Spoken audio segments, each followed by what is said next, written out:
This is me, Grancy, yung naging chikadora ng bahay na babaeng may bikotan. Welcome back to my YouTube channel. So for today's video guys, ipapakita ko sa inyo ang magkakaroon tayo ng freebie haul galing sa first day ng Grand Beanie Burst ng Beanie. Ayan. So guys, kakauwi ko lang. Actually, anong oras na? Alas 12 na po ng madaling araw. Pero iho-haul natin siya kasi para fresh na fresh pa talaga sa ating memory. So unahin na natin itong photo card or postcard ng Beanie, 8 hanggang dulo. So, bonggang-bongga, di ba? Ang ganda. And then, binigyan tayo ng banner ng isang seatmate ko doon sa lower box. Ayan. So, ang tagal kong naghanap ng banner, kami nung kasama ko, which is si Janalyn. Ang tagal namin paikot-ikot, hindi kami mabigyan ng banner. Ewan ko, naubusan na ba? Or may guard na mga naninita. And then, this one, a Beanie photo card na holographic. Kung napapansin nyo, ayan, meron siyang kumikinang-kinang yan. Wow! This is Colette and Stacy. And then, itong coconut na meron din ba siya? Oo, meron yung holographic na photo cards. Ito ay ang Beanie. Yan, 48. And then, we have also a photo card ni Jo. Yan. Beanie Joanna. And then, yung 48. Wait, focus ka naman here. Ayan. So, sa back niya, maganda rin. Actually, feeling ko ang gaganda ng photo card na binibigay ng mga nung nagpapa-freebie sa mga event ng Beanie compared dun sa mga what? Yung cup ha. And then, this one. This one is very iconic. Kung napapansin nyo, ito yung replica ng binibigay ng Beanie noong nag-start pa lang sila. So, pinamimigay nila, may QR code pa, sasabihin nila na makikilala nyo na po ang Beanie. So, gumet tayo ng ganito. Habang, ito kasi iconic talaga to. Ito yung isa sa hindi pa sila kilala. Ayan. And then, we have the very iconic Beanie text. See? Wow! Baliktad pala. Kita nyo ba yan? Ayan o, text tayo para sa mga batang 90s. Tapos, Beanie yung nakalagay. Bongga. Ngayon lang ako nakakita ng ganitong pa-freebies na text. And then, we have here another set of photo card. Grand Beanie Burst photo card. Ayan, OTA. Complete. And, one of a kind, the Nations Girl Group. Actually, this is my bias, Gwenny. Look at the hair. Gwenny. Si Gwen. Isa siyang pera. Diba? So, nakuha ko to doon sa mga donors ba ang tawag sa kanila. And then, we have also sa sponsor yun. Ito. Yeah. I-follow nyo sila guys.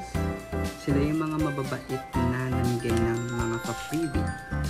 And, ayun, ang ganda! Si Maloy. Si? Wow! Ang ating Maloy. And then, sa loob nito, marami pa ako nilagay sa actually. Ito ay si Colette at saka si Jo. Tayo na lang dalawa. Tayo na lang magsama. Very cute. Wala siyang back. And then we have another photo cards ni Jo. So pretty. Wala rin siyang back. And then we have, ang ganda nito in fairness. Lucky Star. This is Taku. Our Queen's Taku. And then we have also this. Ang astig! Diba? Sino to? Tada! Wow! Si Mika. Mitalim na nga pala nasa dito. And then this one, Biniverse, si Sheena.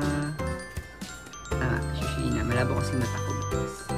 And then, namigay pa sila ng sticker, which is ang nakalagay ay super, hindi siya Super Mario, Super Maloy.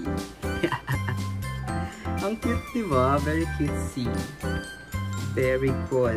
And then, nung pauwi na, meron namigay. Ang ganda niya, keychain siya. Ayan, keychain siya. Wait, open natin. Oh, see? Very good yung quality. This is Aya. Bias to ng friend ko, pero di ko binigay kasi ang ganda ng quality. So, thank you so much sa mga namimigay yan na sa mga pa-concert. And then, this one is very cutesy, very Gwenny. Gwenny Apoli. Yan. So, nakakuha rin tayo yan. Ganda. I like it. Nakita ko lang yan sa X before the, meron pa isang sticker. Staku. Stacy Lover. Ayan.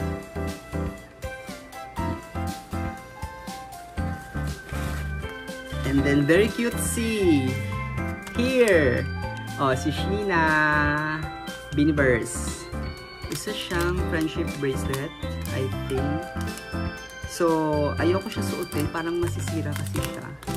Pero, papakita ko sa inyo ang itsura niya sa malapitan. First time ko nagkaroon ng friendship bracelet, yung may pangalan. Ayun, ganyan. First time ko. Kung sino mo magbibigay sa akin. So, second time na yun. Charis. Wait, hindi, yung basta ito siya. Very cute. Palit na natin. Baka masira. Gusto ko sana Gwenny. Meron kasi ako sa orange. And buwang kasi Gwen kasi itong maura. And then we have here this one. Actually, it's from sponsor. One of the sponsor. Pero ang ganda kasi talaga niya. And then I told my friend na magpa-photo rin siya doon sa may bigatin na doon sa nagbigay sa akin ng painless na canton. Ayan. Sobrang ganda. Sa phone siya nilalagay. Tapos, ilagay mo siya ganyan. Very cutesy. So, yun lang guys, ang ating haul. Wala na kasi, ayan, wala na. And that's all for today's video guys. Thank you so much sa lahat ng mga nagpapa-freebie. Hindi ko alam kung saan kayo kumukuha ng pondo for that. And hindi ko na naaarok dahil as a millennial, hindi ko alam yung mga kalakaran ng mga Gen Z kung paano sila nagkakaroon ng fund to, magbigay ng ganyan sa mga fans. Sobrang thankful ako sa inyo and God bless you guys. Kasi sobrang natutuwa ako kapag nagkakaroon ako ng freebie. And parang may naiuwi ako na token from the concert. Yan, so thank you so much and see you on next Biniverse concert. Day 1 is done and ingat po tayo sa Baguio lahat. Bye!